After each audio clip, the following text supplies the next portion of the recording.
Hello everyone. Welcome to Decoder Box.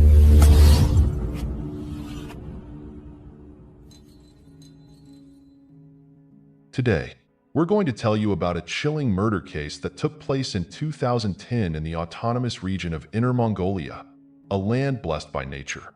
Inner Mongolia is not only famous for its vast, endless grasslands, but also attracts tourists with its fresh, cool air and its unique, untouched beauty. However, in 2010, this land gained notoriety for something much darker, not for its stunning scenery, but for a murder case filled with shocking details. Stay tuned to our video as we unravel the mystery behind this case. The body in the stable of Inner Mongolia. The grasslands of Inner Mongolia stretch endlessly, with rolling hills and a vast blue sky.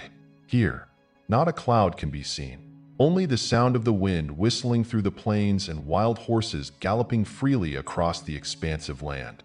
In a remote corner of the prairie was the Baping Wild Horse Ranch, an old, desolate farm that had been built many years ago. The wooden houses and stables were decaying, with the passage of time having worn down the barns, leaving them dilapidated and crumbling. Sihai, a seasoned horseman who had worked there for years, was used to the quiet, steady rhythm of life on the farm. Every day, he would check on the wild horses he cared for. On the morning of July 11th, 2010, like any other day, Sihai rode his motorbike from home to make his rounds around the ranch.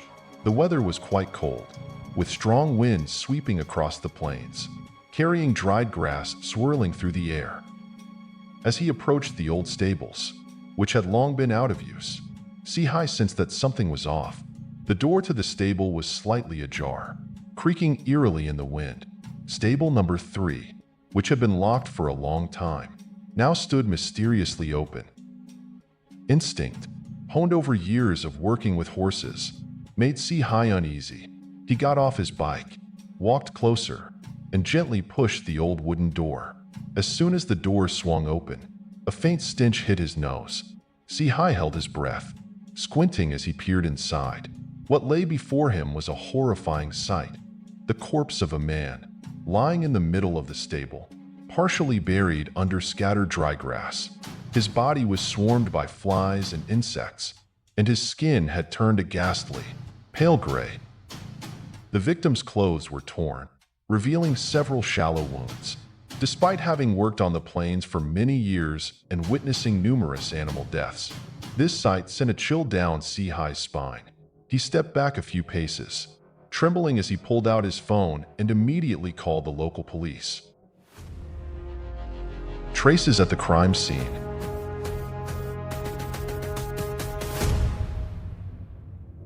Baping Ranch, once quiet and peaceful, had now become the center of a horrific murder case. The air over the plains of Inner Mongolia grew heavy as the police cars approached the ranch. The police vehicle rolled slowly along the dirt path, clouds of dust rising with each turn of the wheels.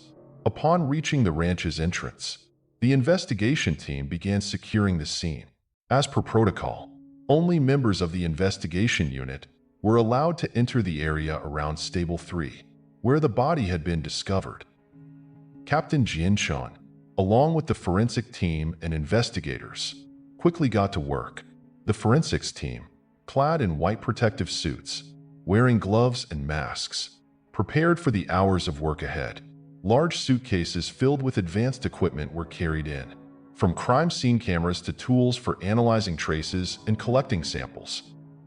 Jianchun stood back, watching as the forensics team methodically began their examination.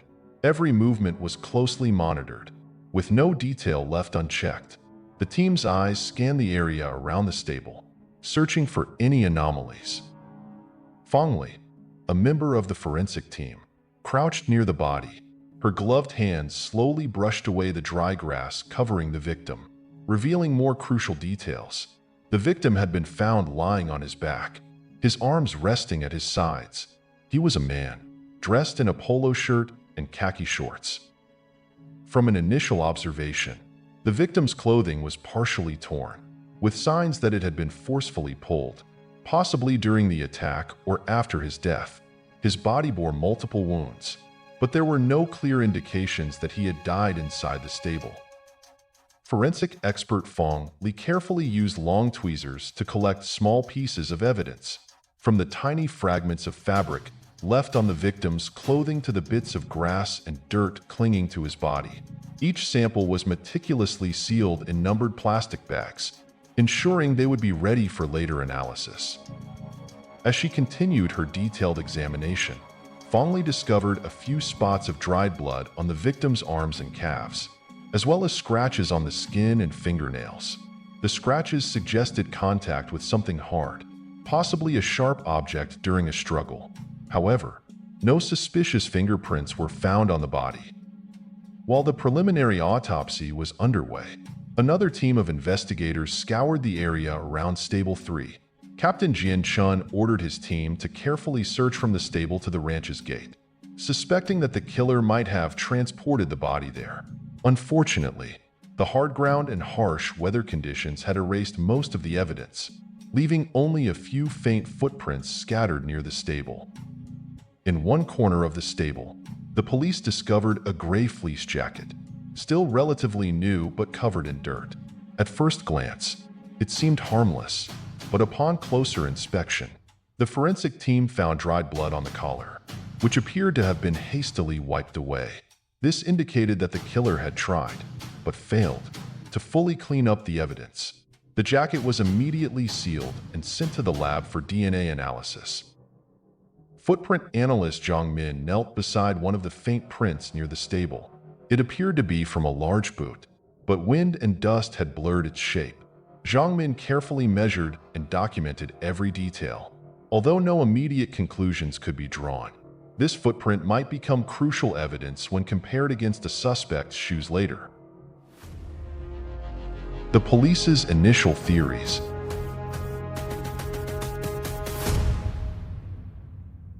Once the investigation and forensic teams had gathered the preliminary evidence, Captain Jian Chun began to assess the scene more closely and build his initial theories. One of the first clues that raised his suspicions was the position of the body inside the stable. The victim lay straight, partially buried under a layer of dry grass.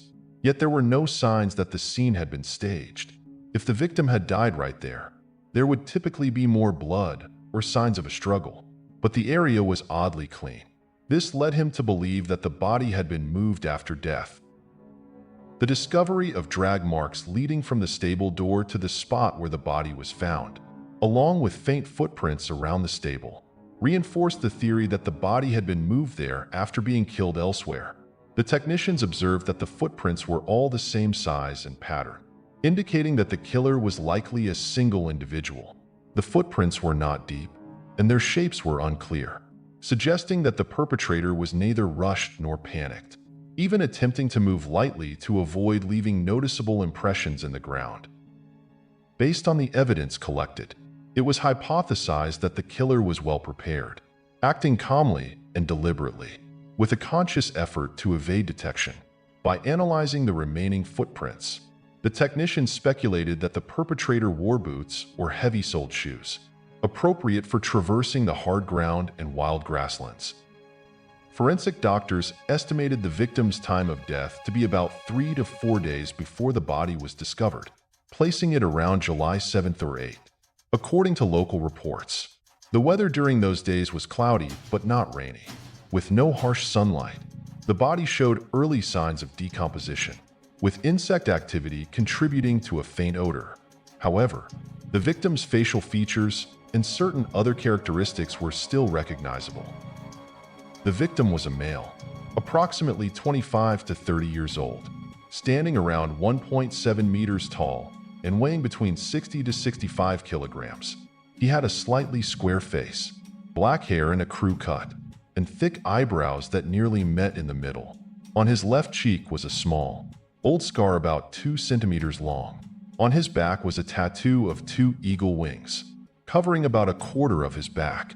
There was a slight indentation on the back of his head, where the blood had dried from a wound. The forensic team believed this indicated an unexpected attack from behind, While the wound did not immediately cause death, it likely incapacitated the victim, leaving him defenseless for a short period before succumbing to other injuries. Upon closer examination, the indentation on the victim's head was determined to be caused by a blunt object. However, the killer seemed unfocused, possibly hesitant or thrown off balance when striking. Additionally, there were shallow scratches on the victim's arms, along with deep bruising around the neck.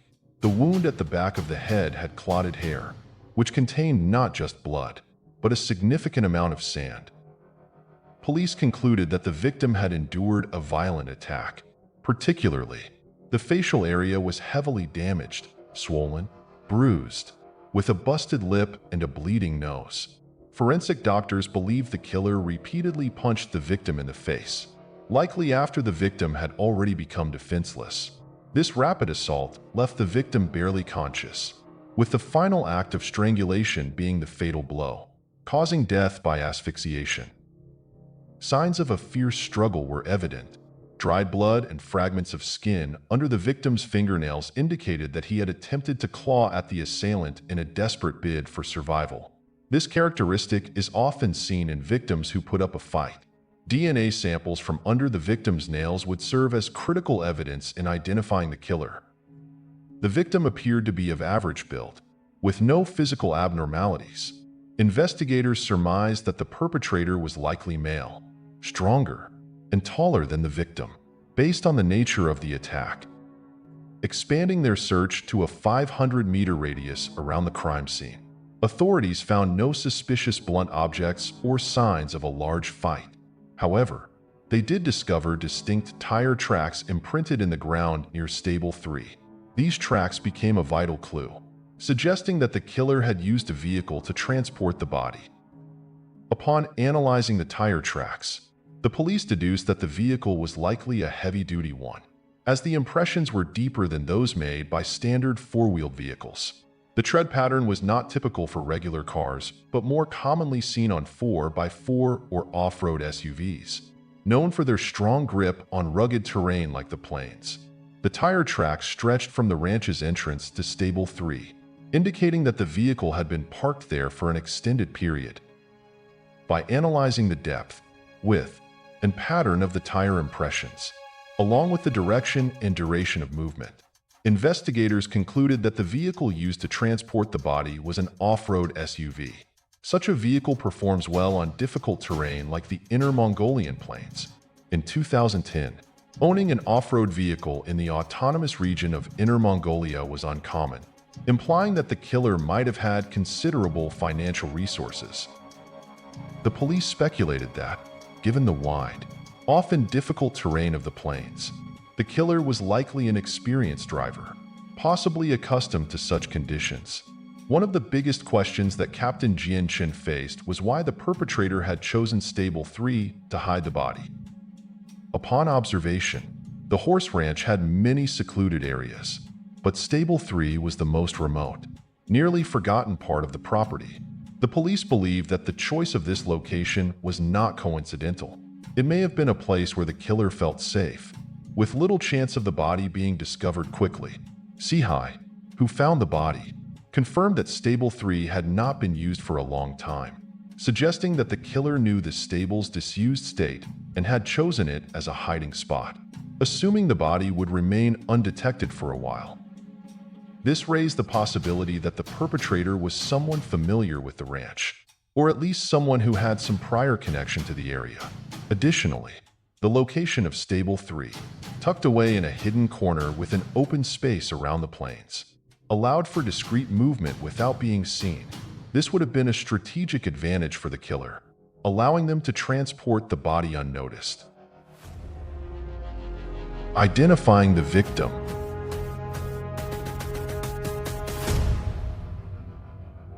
Identifying the victim and determining his connection to the ranch or the surrounding area became a crucial part of the investigation. Captain Jian Chen hypothesized that the victim might have been involved in the horse raising business or cattle trade in the region. If the victim had ties to the ranch, the murder could be related to a business dispute or land conflict. However, it was also possible that the victim had been killed elsewhere and the body brought to this location for disposal, with the motive potentially being something entirely different from what was initially suspected. With the preliminary autopsy and crime scene investigation complete, the next important task was to quickly identify the victim. Despite the victim's facial features still being recognizable, Sihai, along with other locals, could not identify the body. There were no personal items or evidence on the victim's clothing or at the scene that could provide clues to his identity. The Wild Horse Ranch owned by Sihai was not the only one in the Baping Plains. Several other ranches dotted the landscape, but they were spread far apart. No one seemed to know what had transpired at this particular ranch. During questioning, the police uncovered a crucial piece of information. Sihai revealed that, over the past week, he had visited the ranch every day, including the day before. He returned home around 5:30 p.m. and, as usual, took a walk around the ranch to inspect it, including Stable 3. At that time, the stable gate was securely closed, but this morning, he found it wide open, with a body inside. Sihai stated that the previous evening, he hadn't noticed any bodies or tire tracks, which suggested that the body had been placed there only recently. This information puzzled the police, as the forensic report indicated that the victim had died 3 to 4 days prior. Despite repeated questioning, Sihai remained adamant that nothing unusual had been present before that morning. If Sihai's statement was accurate, the conclusion was that the body had likely been hidden elsewhere for at least 2 days before being moved to the horse ranch. This raised the question, where had the body been initially? And why hadn't the perpetrator disposed of it immediately after the victim's death? Why did they wait for a few days before transferring the body? The strange behavior of the killer left many investigators confused, and more questions surfaced as the case unfolded. To expedite the process of identifying the victim, the police issued a public notice through newspapers and media, describing the man's distinguishing features. A reward was also offered to encourage citizens to come forward with any useful information. About a day after the body was found, the police received a call from a young woman named Lei Shui Zhou, 20 years old, from Dalian County in the Erlian region. Lei Shui reported that she had not been able to contact her father, Zhou Shun, for several days. Lei Shui, a university student, lived in the dormitories due to the distance from home and only returned during extended breaks. On July 11th, unable to get time off, she called to check on her father, but there was no response. She contacted her uncle, who lived nearby, but he too had no idea of her father's whereabouts. Worried because her father lived alone and often suffered from minor illnesses, Lei Shui decided to take a day off from school and catch a bus home on the morning of July 12th. While on her way, she received a call from a relative informing her of news about a male body found at the Baping Ranch, approximately 7 kilometers from her home. Upon hearing the physical description of the victim, Lei Shui was struck by the eerie accuracy of the details, especially the eagle wing tattoo on the back and the scar on the left cheek. Although she desperately wanted to believe her father was safe, the description filled her with anxiety and dread. After receiving this information, the police reassured her and requested that she come to their office to identify the body. When faced with the images of the victim, Lei Shui confirmed that the deceased was indeed her father, Zhou Shun. Investigating the victim's relationships to narrow down suspects. With the victim's identity finally confirmed, the police began to gather detailed information about his life and relationships. Zhou Shun, 43 years old at the time of his death, had divorced at the age of 36 and lived with his daughter. His ex-wife, Wang Luwei, was 40 years old. The two had only one child together, Lei Shui. According to Lei Shui, the reason for the divorce stemmed from irreconcilable conflicts, which led them to part ways. After the divorce, Lei Shui chose to live with her father, and despite their modest financial situation, they shared a happy life together.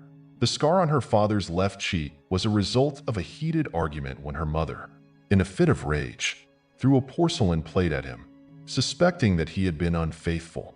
The sharp edge of the plate had grazed Zhou A. Shun's face, leaving him with a permanent scar. Following the divorce, Zhou A. Shun remained single, with no further romantic relationships. Meanwhile, his ex-wife, Wang Luwei, had been in several relationships since the divorce, though none were successful. Lei Shui also recounted an incident where one of her mother's boyfriends had once threatened her father on the street, demanding that Zhou A. Shun cut all ties with Wang Luwei. Although Zhou A. Shun had divorced Wang Luwei, he maintained a good relationship with his ex-wife's family. He frequently visited his ailing mother-in-law, who was suffering from cancer, to take care of her. Despite his ex-wife's indifference toward her own mother, Zhou's presence at his former mother-in-law's house made Wang Luwei uncomfortable, especially after she had a new boyfriend. Lei Shui revealed that the man who had once threatened her father was named Lu Mancheng, who lived in a neighboring county and owned a pomegranate trading business. Lu Mancheng was financially well off, possessing several pickup trucks and an SUV. He frequently traveled between regions to purchase fruit, including to Daluan, the hometown of Zhou A. Shun. After interviewing Zhou's family and neighbors, police confirmed the tensions between Zhou A. Shun, his ex-wife, and her boyfriend, Lu Mancheng. With this lead, the police quickly turned their focus on Lu Mancheng. Authorities contacted Lu to gather information, and he admitted to knowing Zhou and having previously harassed him, as he didn't want Zhou to have any involvement with Wang Luwei anymore. However, Lu denied having anything to do with Zhou's death, providing an alibi that from July 6th to July 10th, he had been out of town. Upon investigation, police confirmed that Lu Mancheng, along with his son, Lu Manguang, had traveled to the Ningxia Hui Autonomous Region to visit family during that period. Lu's business was managed by his trusted associate, Huang Zhenghan. In his absence, with this solid alibi, Lu Mancheng was temporarily ruled out as a suspect. The police then questioned the victim's ex-wife, Wang Luwei, but found nothing suspicious. Wang did not know how to drive and was physically small, making it unlikely that she could overpower and kill her ex-husband. While investigating Zhou A. Shun's social circles, police uncovered that Zhou had once been part of a notorious youth gang in his younger years, and the tattoo on his back symbolized the group's strength. Zhou had a prior criminal record for fighting, which had led to a 1-year prison sentence. After being released, it had taken him a long time to gain acceptance from others due to the positive changes he made in his life. This new information regarding Zhou's past added a layer of complexity to the case, suggesting that his death might be connected to old conflicts or unresolved issues from his time with the gang. Lei Shui, Zhou A. Shun's daughter, revealed that although her father had a troubled past, he had become a good man with no conflicts other than the lingering tensions related to her mother. While analyzing the victim's social relationships, the investigation team responsible for searching Zhou A. Shun's house discovered several new clues. There were no signs of robbery at Zhou's home, and all valuable items remained intact. However, in the living room, police found an empty teapot with moldy tea leaves inside, suggesting that the tea had been brewed a long time ago. Additionally, there were 2 half-empty glasses of water on the table. On the floor, investigators found multiple shoe prints overlapping each other, as well as scattered traces of dried blood, particularly under Zhou's bed. After analyzing the unknown footprints, the police identified them as size 44, belonging to a man. The dried blood found under the bed matched Zhou A. Shun's, confirming that his house was the primary crime scene. From these clues, the police formed a hypothesis about what had transpired. The perpetrator and the victim likely had a conversation in the yard, which then escalated into a physical altercation in the open space. Zhou A. Shun, being at a disadvantage, was fatally injured. After his death, the killer dragged the body inside and hid it under the bed before leaving the scene. Fearing discovery, the killer likely returned on July 10th to transport the body to Beiping Ranch and dispose of it there. Lei Shui also mentioned that her father did not smoke, which meant the cigarette butt found in the yard likely belonged to the perpetrator. Combining this with the other evidence from the scene, police began building a profile of the suspect. The perpetrator unveiled.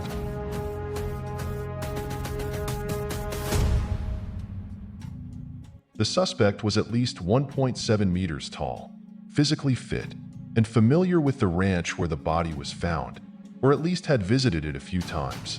This individual had a habit of smoking, and fingerprints from the cigarette butts, glasses, and other items collected at the scene would be crucial in identifying and matching the suspect to any future leads. On July 14th, while police were still investigating Zhou's social connections, they received a lead from Huang Xinghan, the manager at Lu Mancheng's pomegranate business. Han reported that on July 10th, one of his colleagues, Zhou Liang, had driven Lu Mancheng's pickup truck to deliver goods to a fruit shop in town. However, the delivery took nearly 2 hours longer than expected. This discrepancy in Zhou Liang's timeline immediately piqued the investigators' interest, as it overlapped with the suspected time frame in which Zhou Shun's body had been moved.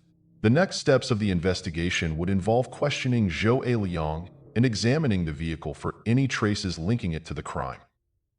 The most significant development was that Zhou Liang, the man in question, was actually a cousin of the victim, Zhou Shun. Zhou Liang had been working at the pomegranate business for nearly 2 years, having been introduced to the job by his sister-in-law, Wang Luwei, due to her relationship with Lu Mancheng. Even after Lu and Wang broke up, Wang continued to visit Liang on a few occasions, but always when Lu Mancheng wasn't present. Lei Shui, the victim's daughter, expressed her strong impression of Zhou Liang. She recalled that during her parents' arguments, she often overheard her mother mentioning Uncle Liang, noting that he smoked, knew how to drive cars and trucks, and, although he was her father's cousin, seemed to have a closer relationship with her mother. The police also discovered that Zhou Liang had been a middle school classmate of Si Hai, the owner of the horse ranch. Si Hai had once brought Liang to visit the ranch, and Liang was familiar with its layout. This caught the attention of investigators, as it indicated that Liang may have known the ranch well enough to use it as a location to dispose of the body. When questioned about why his delivery on July 10th had taken longer than expected, Zhou Liang hesitated, claiming that his truck had broken down. However, when the police asked to take his fingerprints, Liang became visibly nervous and uncooperative, refusing to submit them for comparison. The police later obtained his fingerprints from his bedroom and confirmed that they matched the prints found at Zhou Shun's house, particularly under the bed and on the floor. Zhou Liang was taken to the station for further interrogation. He explained that he often visited Zhou Shun's house, so his fingerprints being there was normal. However, the police were unconvinced, as his prints were not found on the usual surfaces like tables or chairs, but concentrated around the bed area, specifically under it. When pressed about the truck breakdown, Liang couldn't provide clear details about where it happened, which repair shop he used, or how much the repairs cost. The police then collected DNA from the cigarette butt found at Zhou Shun's home, and the results matched Zhou Liang's DNA, confirming that he had been at Zhou's house recently, nearly a day after his arrest. Zhou Liang finally confessed to killing his cousin. Secret affair between sister-in-law and brother-in-law. Liang explained that an argument had broken out between him and Zhou Shun, leading to a physical altercation. In a moment of rage, Liang fatally injured his cousin and later attempted to cover it up by hiding the body under the bed. Fearing that the body would be discovered, he returned on July 10th to move it to the ranch, hoping it would go unnoticed for longer. Zhou Liang confessed that he had harbored feelings for his sister-in-law, Wang Luwei, for a long time. Their relationship had been ambiguous even when she and Zhou Shun were still living together. The growing tensions between Zhou Shun and his wife were largely due to Wang's affair with her brother-in-law. When Zhou Shun discovered the affair, he was furious but chose to remain silent to protect the family. Wang Luwei begged him not to reveal the truth, fearing it would disgrace the family and deeply hurt her parents, who were very fond of Zhou Shun. Eventually, Zhou Shun softened and agreed to his ex-wife's request to publicly cite irreconcilable differences as the reason for their divorce. After the divorce, Wang became involved with several men, though none of the relationships lasted. Following these breakups, she made the bold decision to confess her feelings to Zhou Liang, her former brother-in-law. She expressed that while their previous relationship had been secretive, they could now openly be together without fear of judgment. Zhou Liang, who had never truly gotten over Wang, quickly rekindled their relationship. At first, they kept their romance hidden, afraid of public scrutiny. However, Zhou Shun eventually found out about the ongoing affair. He confronted Liang, demanding that he immediately end the relationship, calling it a disgrace. Zhou Shun emphasized that although they were no longer brother-in-law and sister-in-law legally, their relationship still carried a stigma and would damage both Liang's and Wang's reputations, as well as that of their families. Zhou Shun firmly warned that if Liang and Wang did not break off their relationship, he would reveal all the past secrets, which would ruin Liang's standing in society. This threat infuriated Liang, who deeply loved Wang. She had not only provided him with a job, but had also given him love and support during his hardest times. On the evening of July 8th, Liang went to Zhou Shun's house to settle the matter. At first, the two sat in the living room, drinking water and having a civil conversation. However, when Zhou Shun once again demanded that Liang end his relationship with Wang, the atmosphere became tense. Zhou's harsh words and threats pushed Liang to the brink of rage. The argument escalated from inside the house to the yard. Blinded by anger, Liang snapped and, in a fit of fury, attacked Zhou Shun. The physical confrontation spiraled out of control, and in his rage, Liang fatally injured his cousin. Panicked by what he had done, Liang hastily tried to cover up the crime, hiding Zhou's body under the bed and fleeing the scene. The tension escalated when Zhou Shun emphasized that he would ruin Liang's reputation everywhere if the affair between Liang and his sister-in-law were exposed. In a fit of rage, Liang picked up a cobblestone from the ground and struck Zhou Shun hard on the back of the head. Zhou collapsed, in pain and too stunned to resist. Seizing the moment, Liang attacked him repeatedly, punching his face and strangling him until Zhou took his last breath. After committing the crime, Liang dragged Zhou's body inside the house and hid it under the bed. While doing so, he carefully avoided letting Zhou's head scrape the floor, attempting to avoid leaving any trace of dragging. During the process, he accidentally left behind a blood-stained jacket but was too afraid to return for it. On July 10th, while Liang was making deliveries, his mind kept racing back to Zhou's body. Eventually, on his way back, he stopped by Zhou's house, loaded the body into his vehicle, and drove to Sihai's Wild Horse Ranch to dispose of it. Liang explained that he was in a state of panic and didn't know where else to dump the body, so he chose the ranch because too much time had already passed. After discarding the body, Liang realized he had made a grave mistake by leaving behind several pieces of evidence, from the blood-stained jacket to traces left at the ranch. He considered moving the body elsewhere, but didn't have time as the police had quickly begun their investigation. The court's verdict.